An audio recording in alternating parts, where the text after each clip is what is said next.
안녕하십니까. 깊어가는 가을에 우리의 영혼을 뭐라고 할까요? 우리의 영혼을 따뜻하게 해주고 풍성하게 해주는 찬양을 인하여 감사드립니다. 네. 오늘 말씀의 제목은 불의의 제물로 친구를 사귀라. 불의의 제물로 친구를 사귀라. 말씀의 요절은 9절 말씀, 9절을 다 같이 한번 읽어볼까요? 9절 말씀입니다. 시작. 내가 너에게 말하노니 불의의 제물로 친구를 사귀라. 그리하면 그 제물이 없어질 때에 그들이 너희를 영주할 처소로 영접하리라. 네. 오늘날 우리는 물질주의, 자본주의 시대에 살고 있습니다. 이 돈을 어떻게 벌 것인가에 대한 정보는 넘쳐납니다. 홍수죠, 홍수. 그러나 재물을 어떻게 잘 쓸 것인가에 대한 정보는 거의 없습니다. 오늘 누가복음 말씀에서는 두 가지 비유의 말씀을 주십니다. 하나는 불의한 청지기 비유이고 다른 하나는 부자와 거지 나사로 비유입니다. 이 두 가지 비유의 말씀을 통해서 주님은 우리에게 물질을 어떻게 지혜롭게 쓸 것인가 하는 것을 가르쳐 주십니다. 이 두 가지 비유는 오직 누가복음에만 나오는 말씀이죠.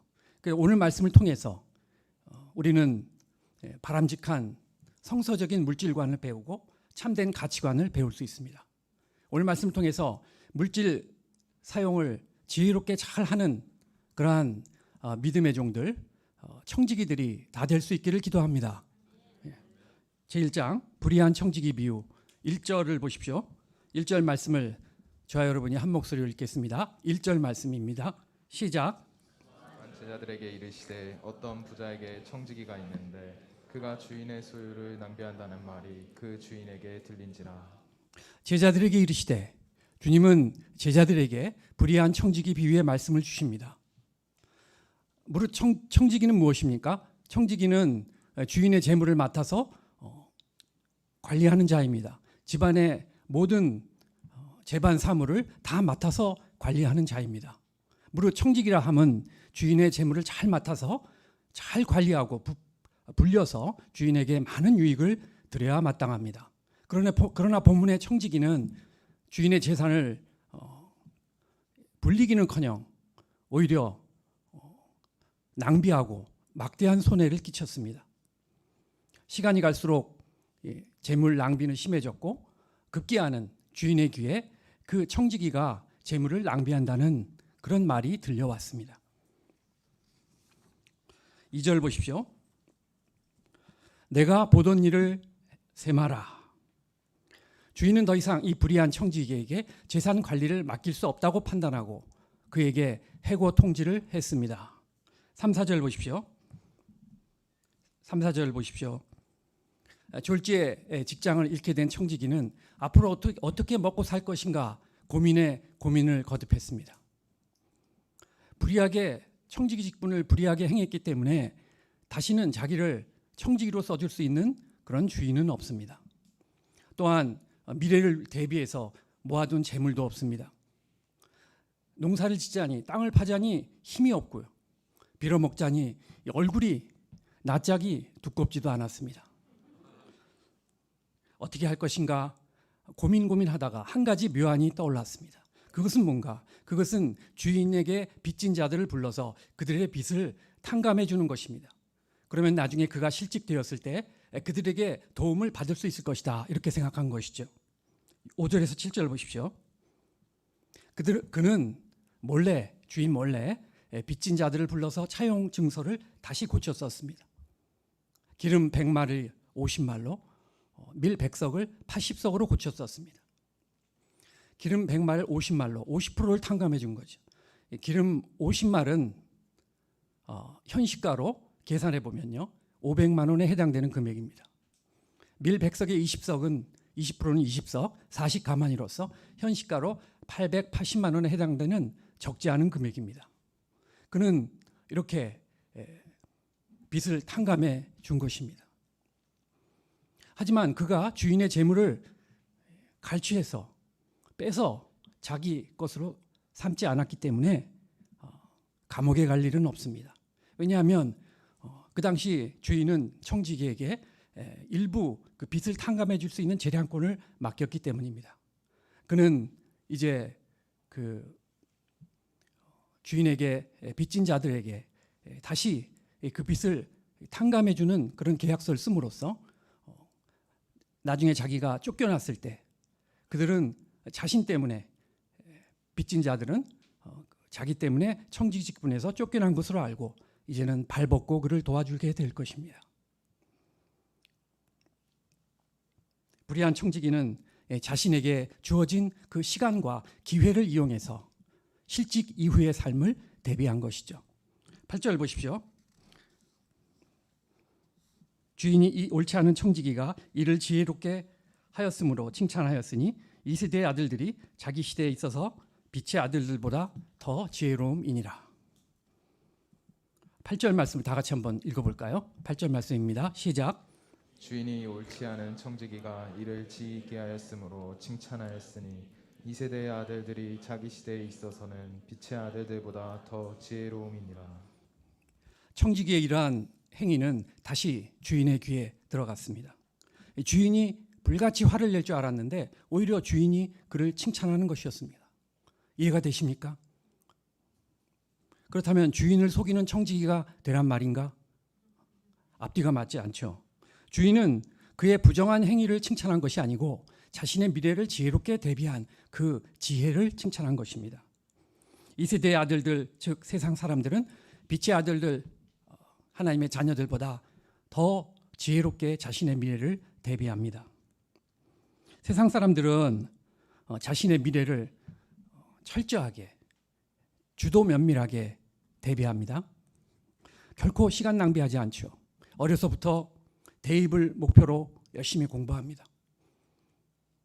대학을 졸업한 후에는 취업이라는 그 취업의 바늘구멍을 뚫습니다.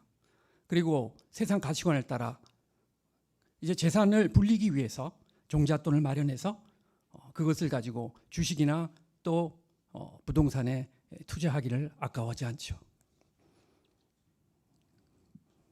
혹시 모를 사고나 질병에 대비해서 보험에 가입하기도 하죠. 이에 비해서 크리스찬들은 다가올 미래에 대해서 별로 준비하지 않습니다. 우리 크리스찬들, 빛의 자녀들, 믿음의 식구들은 무엇을 준비해야 할까요? 우리는 다시 오실 주님 맞을 준비를 해야 하는 것입니다. 언제 주님 앞에 서더라도 부끄럽지 않은 성결된 자로 빚어져야 하는 것이죠. 무엇보다 주님이 기뻐하시는 곳에 물질을 잘 사용해야 할 줄로 믿습니다. 바야흐로 인구 절벽 시대가 다가오고 있습니다. 인구 절벽 시대 들어보셨습니까? 인구 감소율 세계 1위가 어딜까요? 놀랍게도 우리나라입니다. 젊은 인구가 급격히 줄고 있죠. 젊은 신자들은 더욱더 급격히 줄고 있는 것이 현실입니다. 현재 크리스찬 믿는 사람들은 전체 인구의 한 20%라고 하죠. 그러면 대학생 그 전도율이라고 할까요? 대학생들은 몇 프로를 믿을까요? 대학생들 3% 이내입니다. 밑으로 내려갈수록 점점 줄어서 주일학교를 유지하기조차 힘든 2% 미만이라고 합니다. 우리는 심각하게 바라보고 미래를 준비해야 될 줄 믿습니다. 현재 50년 후가 된다면 과연 한국 교회 몇 프로나 남아 있을까요? 경성센터는 50년 후에 어떤 모습을 하고 있을까요? 모르겠다. 50년 후에 난 천국에 가는데 뭐 어떻게 되겠지. 결코 그렇게 생각해서는 안 되는 것이죠. 우리는 이 시간 이후에 다음 세대의 젊은 리더들을 키우는 곳에 집중 투자해야 합니다. 이번 여러분 바이블 캠프도 우리 학생 리더들 전격적으로 말씀 강사로 세우지 않았습니까? 또 비전 트립을 통해서 이 6명의 형제 학생들을 위해서 도대체 몇 명의 종들이 수고한 것입니까? 4명의 기둥과도 같은 4명의 종들이 6명을 섬기기 위해서 시간을 투자했고 물질을 아낌없이 투자했습니다. 그 결과 지난주에 라이프 보셨죠? 들으셨죠? 이따 끝나면 또 3명이 발표하는데요. 들어보시기 바랍니다. 이들이 놀랍도록 변화되었습니다. 우리는 다음 세대의 젊은 리더들을 세우는데 목숨을 걸어야 할 줄로 믿습니다. 9절을 보십시오. 9절 말씀을 다 같이 읽어볼까요? 시작. 내가 너에게 말하노니 불의의 재물로 친구를 사귀라. 그리하면 그 재물이 없어질 때 그들이 너희를 영주할 처소로 용접하리라. 빛의 자녀들이 미래는 어떻게 잘 되겠지 하며 준비하지 않는 것이 큰 문제라고 했습니다. 본문에서 이제 불의의 재물로 친구를 사귀라 이렇게 명령하시죠. 불의의 재물로 친구를 사귀라 하는 것은 무슨 뜻일까요? 불의의 재물이 불의하게 모은 재물 그런 뜻이라기보다는 세상 재물과 반대되는 개념으로 하늘 보화와 반대되는 개념으로 불의의 재물, 다시 말해서 불의의 재물은 세상 재물을 말하는 것이죠. 세상 물질을 그러면 어떻게 사용해야 할까요? 도움이 필요한 이웃을 위해서 사용해야 합니다. 불의한 재물로 친구를 사귀라 하는 것은 사람을 돕고 살리는 곳에 재물을 투자하라는 것입니다. 세상 사람들은 재물을 모으는 데 힘을 쓰지만 예수님은 재물을 잘 사용하라 말씀하십니다.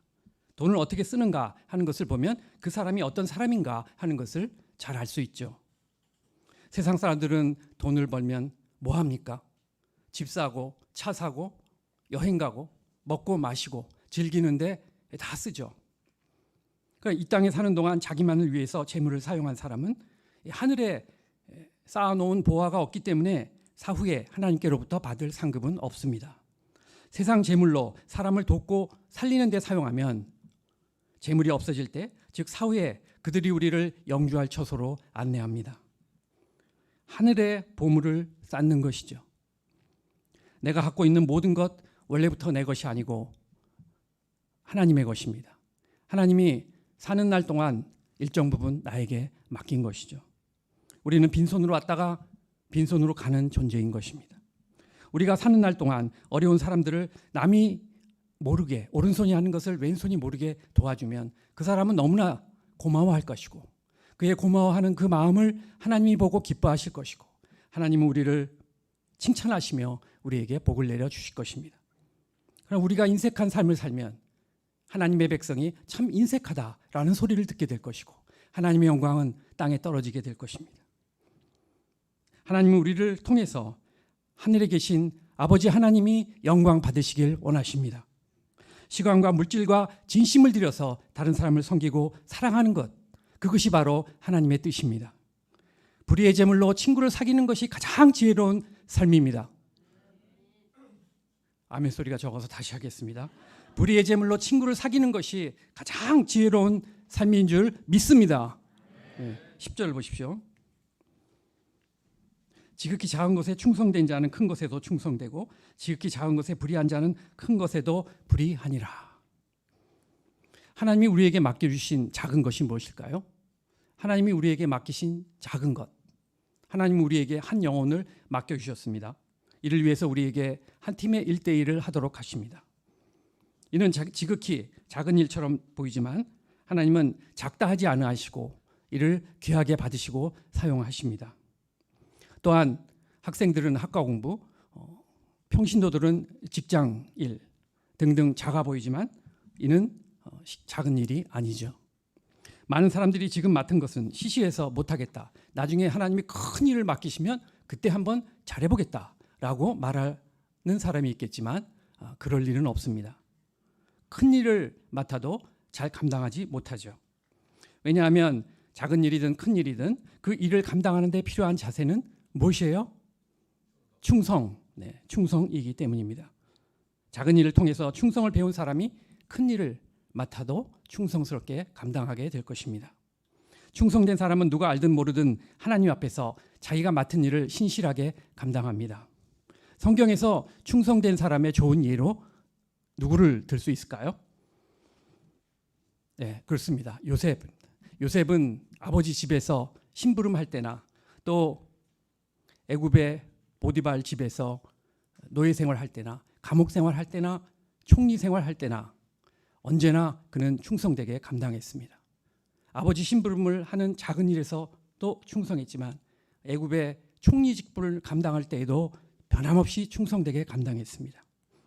그의 이런 충성심을 통해서 하나님 기뻐 받으시고 또한 많은 사람들을 살리고 영광 받으셨습니다. 하나님이 우리에게 맡기신 작고 시시한 일은 없습니다. 지금 맡은 일에 최선을 다하는 것이 하나님께 큰 복을 받는 비결인 것입니다.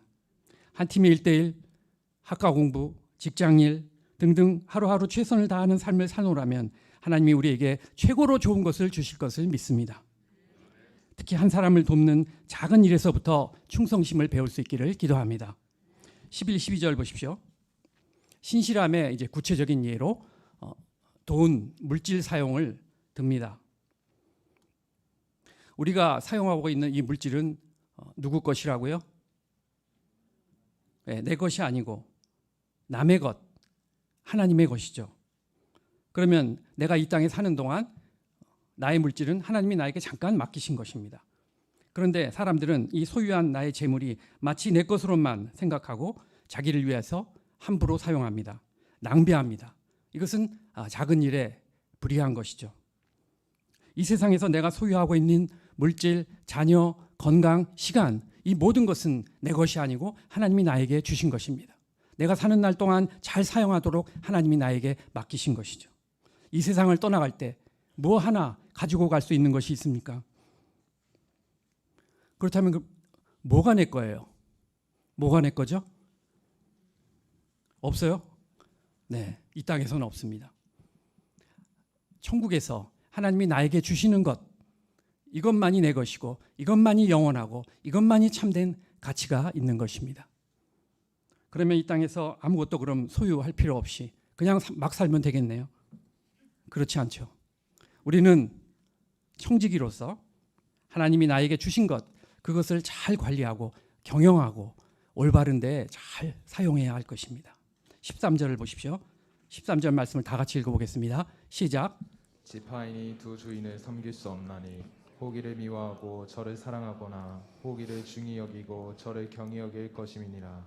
너희는 하나님과 재물을 겸하여 섬길 수 없느니라.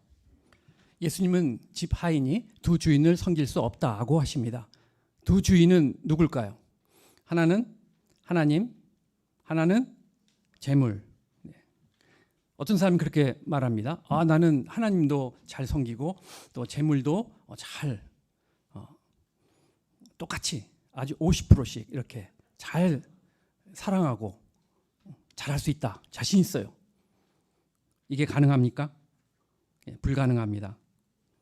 재물을 사랑하면 하나님께로 향한 마음이 점점 이상하게 줄어들게 되죠. 우리는 이 눈에 보이는 하나님보다 눈에 보이는 눈에 보이지 않는 하나님보다 눈에 보이는 재물을 더 사랑하고 그것에 더 마음을 뺏기기 쉽습니다. 이 세상 살면서 이 돈의 힘이 얼마나 센지, 돈이 얼마나 매력적인지 매스컴은 오늘도 열을 내서 광고하고 있는 것입니다. 그러므로 우리는 돈을 사랑하고 경배하기 쉽습니다. 그러나 성경은 말합니다. 돈은 사랑의 대상이 아니고 경배의 대상이 아니라고 말합니다. 오직 누가? 오직 하나님만이 사랑의 대상, 경배의 대상이 되십니다. 재물은 뭐예요?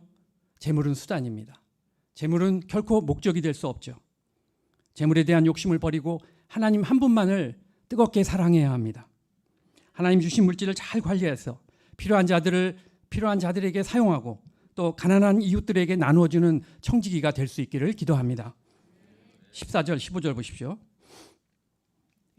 하나님과 재물을 겸하여 섬길 수 없다라는 예수님의 말씀을 들은 바리새인들이 비웃었습니다. 예수님을 뭘 몰라도 너무 모른다 이렇게 생각했습니다. 이들은 겉으로는 경건한 체 하면서 누구보다도 하나님을 열심히 섬기는 것 같아 보였습니다. 물질을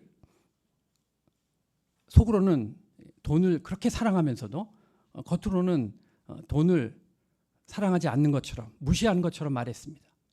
돈을 사랑하면 돈을 사랑하는 티를 내면 돼요. 근데 굳이 돈은 나쁜 것이야. 돈을 소유하면 죄악이야 이렇게 말하면서 뒤로는 돈을 열심히 벌었다는 것입니다. 심지어 구제를 할 때도 다른 사람 앞에서 좋은 평판을 듣기 위해서 구제했습니다. 이들의 이러한 삶이 얼마나 이중적입니까? 예수님은 이 바리새인들의 악함을 경고하십니다. 스스로 높이는 것, 이것을 하나님이 제일 싫어하십니다. 사람들에게 칭찬받고 높임 받기를 원하는 이 바리새인들의 위험이 우리에게도 똑같이 있을 수 있습니다. 우리는 주의해야 합니다. 주님만을 높이고 주님만을 사랑하고 주님만을 자랑해야 할 줄로 믿습니다. 16절 보십시오. 율법과 선지자는 구약을 지켜 행함으로 구원받는 구약 시대를 의미합니다. 예수님의 오심으로 구약 시대의 마지막은 세례 요한을 마지막으로 이제 신약 시대가 되었습니다. 율법을 지켜 행함으로 구원받는 것이 아니고 주님이 전하신 복음의 말씀을 믿음으로 구원받는 신약 시대가 되었습니다. 새로운 시대가 열린 것이죠. 그렇다면 율법의 역할은 끝난 것입니까? 그렇지 않다고 합니다. 17에서 18절 보십시오. 여전히 율법은 사람들을 이끌어주는 능력을 지닙니다. 율법의 역할에 좋은 예로서 결혼과 이혼에 관한 말씀을 하십니다. 이혼하고 나서 다시 결혼하는 것을 간음하는 것이라 말씀하십니다. 왜냐하면 재혼을 염두에 두고 이혼하는 것이기 때문에, 아내를 버리는 것이기 때문에 간음입니다. 바리새인들은 하나님을 섬긴다고 하면서도 돈을 좋아했고 사람들에게 높임 받기를 원했습니다. 또한 이혼에 대한 율법을 자의적으로 해석해서 아내를 버리고 새 장가를 들었습니다. 하나님은 이런 그들의 거짓된 행위를 심판하십니다. 돈이 많고 교만하고 하나님 앞에 살지 않으면 한 여자로 만족하지 못하는 경우가 많습니다. 이혼하고 새 장가가거나 아니면 몰래 바람을 피우죠. 그러나 주님은 이런 남자들의 행위를 간음의 죄를 범하는 것이라고 엄히 경고하십니다. 자매님들은 동의하시죠? 형제님들은 모르겠습니다. 제2장 부자와 거지 나사로 비유 19절 보십시오. 19절 말씀을 다 같이 읽어볼까요? 시작. 자색 옷과 고운 베옷을 입고 날마다 호화롭게 즐기더라. 한 부자가 있어 자색 옷을 입고 또 고운 베옷을 입고 날마다 호화롭게 즐기더라. 돈을 좋아하고 외식하기를 잘하는 바리새인들에 대한 경고의 말씀으로 오늘 부자와 나사로 비유 말씀을 주십니다. 자색 옷은 당시에 이제 귀족이나 왕족들이 입던 고급 옷이고, 또 베옷은 그 애굽산 속옷으로서 모두 값비싼 그런 신귀한 옷들이었습니다. 오늘로 말하면 머리끝부터 발끝까지 명품으로 휘감고 있었단 말입니다. 부자는 1년에 한두 번도 하기 힘든 그런 잔치를 날마다 하듯 흥청망청했습니다. 돈을 아예 물 쓰듯이 썼습니다. 아마도 큰 사업에 성공했거나 아니면은 물려받은 재벌 2세쯤 되겠죠. 이 부자가 부러우신가요? 어떤 사람이 이 말씀에 큰 은혜를 받았다고 했는데 알고 보니까 이 부자의 그 흥청망청하는 삶에 은혜를 받은 것이에요.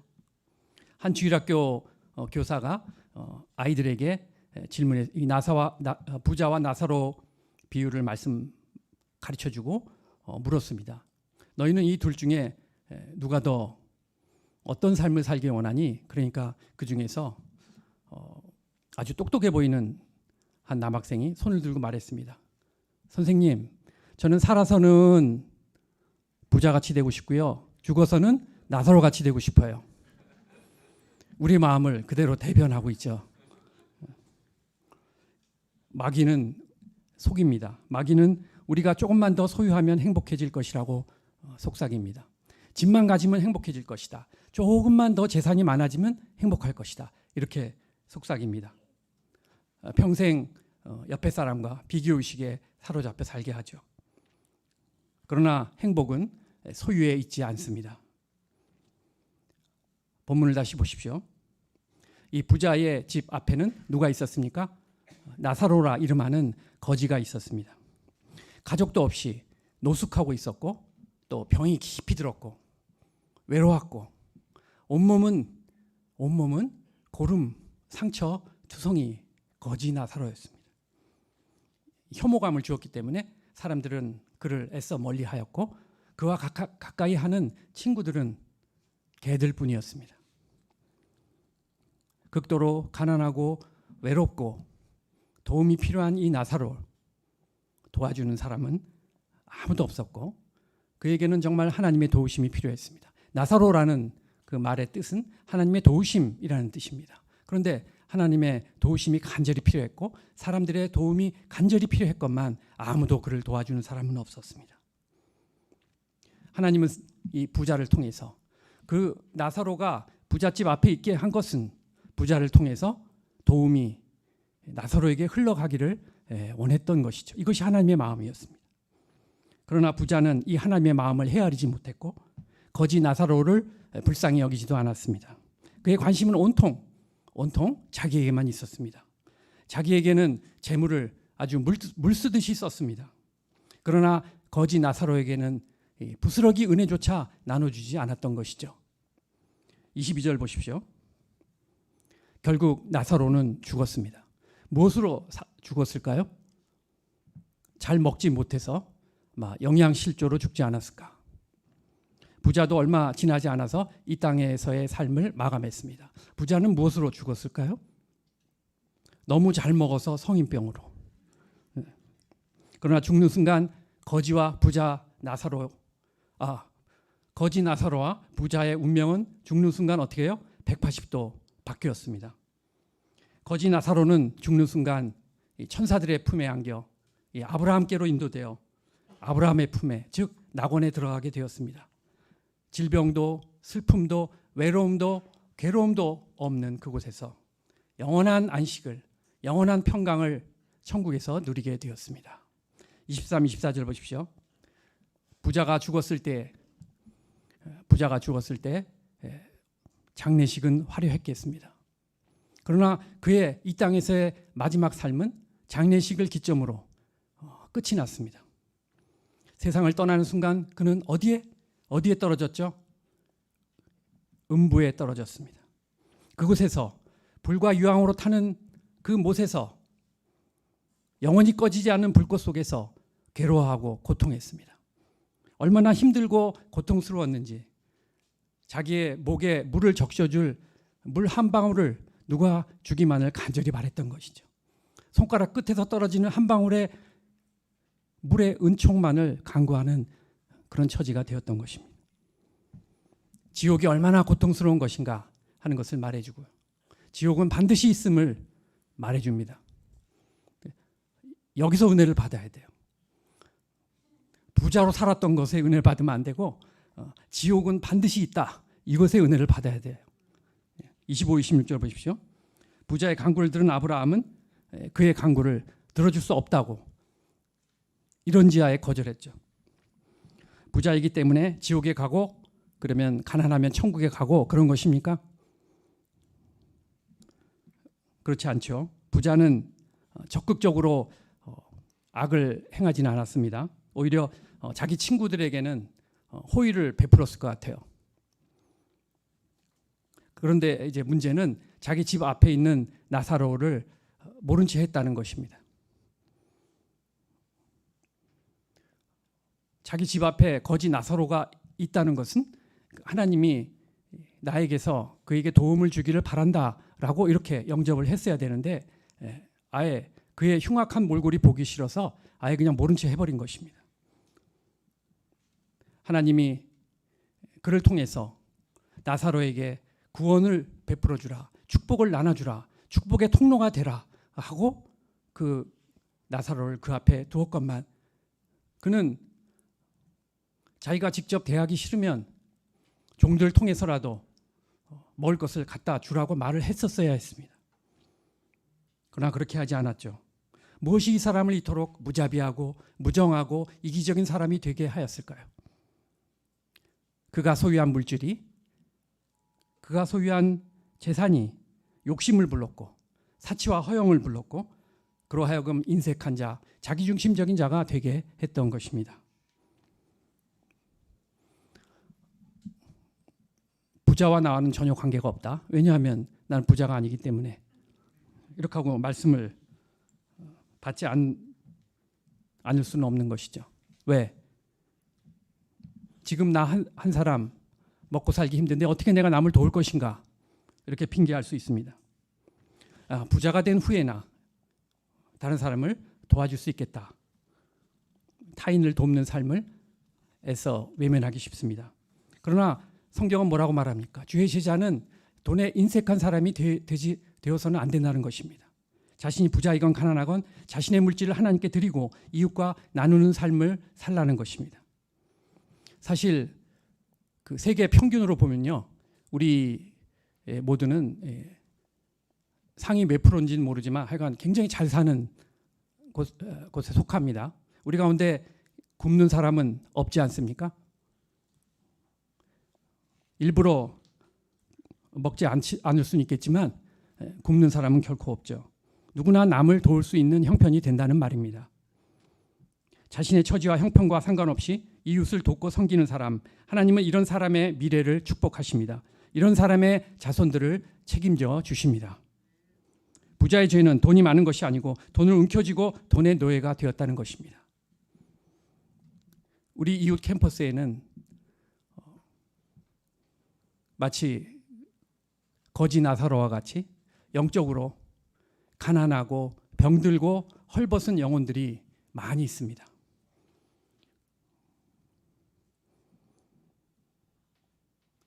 하나님이 우리에게 말씀을 주시고 영적인 부자가 되게 하신 것은 우리로 하여금 축복을, 말씀을 그들에게 흘러가도록 해주신 뜻이 있는 거 아니겠습니까? 우리는 하나님께로부터 받은 이 영적인 복을 값없이 흘러 보내야 하는 것이죠. 특별히 그 가난한 부자 나사로 앞에 가난한 그 거지가 있었던 것처럼 우리 부자인 우리 경성센터 앞에 뭐가 있어요? 영적인 거지와 같은 경희대생, 외대생들이 널려 있지 않습니까?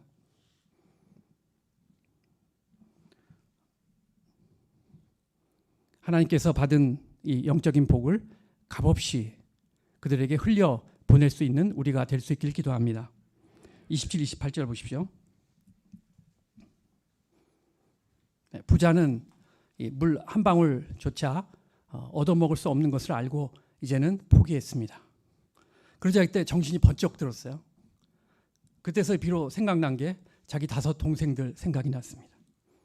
그래서 나사로를 보내서 이 5 동생들이 회개하고 구원받고 다시는 이러한 지긋지긋하고 괴로운 지옥에 다시는 오지 않도록 도와달라고 나사로를 좀 보내서, 이 만만한 게 나사로예요. 과거 나사로는 거지였겠지만 지금은 뭐예요? 아브라함 품에 나사로야, 더 이상 만만한 거지가 아니란 말이야 라고 이제 쏘아붙일 거예요. 그런데도 정신 못 차리고 이 부자는 계속해서 나사로를 좀 보내라고, 마치 자기 형제들이 죽은 나사로가 살아난 것, 그리고 나사로가 천국과 지옥에 대해서 증거하는 것을 들으면 이 완악한 자기 동생들이지만 그래도 그 복음을 듣고 회개하고 구원받고 천국에 가게 될 것을 생각하고 간절히 청했던 것이죠. 근데 그 어떻게 됐어요? 거절되었습니다. 31절, 모세와 선지자들에게 듣지 아니하면 비록 죽은 자 가운데서 살아나는 자가 있을지라도 권함을 받지 아니하니라. 모세와 선지자, 즉 구약 성경, 그것은 하나님의 말씀을 의미하죠. 아브라함의 이 말은 이 성경 말씀을 듣고 구원받는 것이지 기적을 본다고 믿음이 저절로 생기는 것은 아니라는 것입니다. 우리 가운데도 요즘 하나님께서 기적을 보여주시면 내가 믿겠다고 이렇게 말하는 사람들이 있습니다. 그게 잘못된 것이죠. 믿음은 기적을 통해서 생기는 것이 아닙니다. 믿음은 말씀을 듣는 데서 생기는 것이죠. 로마서 10장 17절, 믿음은 들음에서, 들음은 그리스도의 말씀으로 말미암음이니라. 하나님의 말씀이 가슴에 박히고 회개하고 예수 그리스도를 나의 구주로 믿을 때 구원받고 비로소 천국 백성이 되는 것입니다. 저는 오늘 말씀을 통해서 짧지만 저의 물질 생활을 또 돌아보게 되었습니다.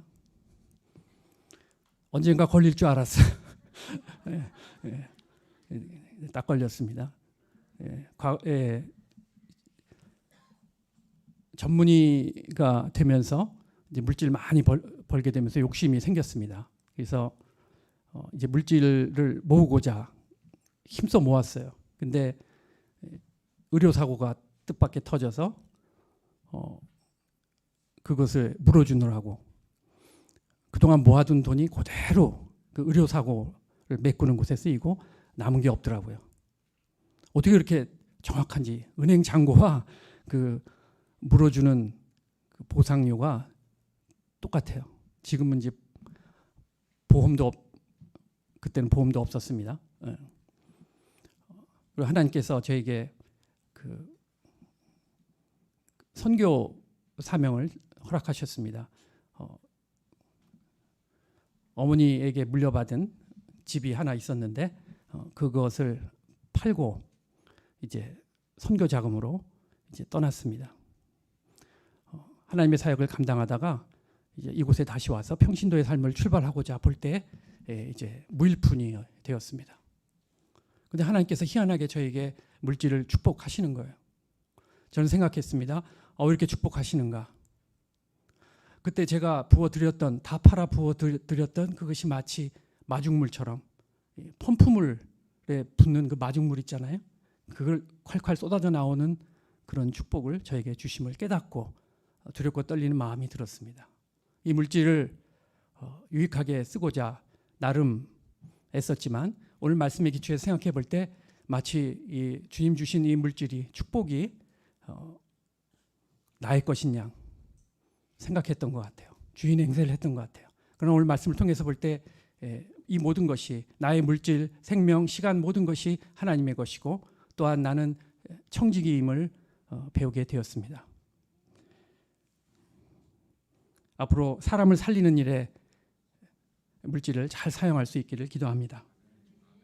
결론적으로 인간의 삶은 죽음으로 끝나지 않습니다. 죽음 이후에는 뭐가 있을까요?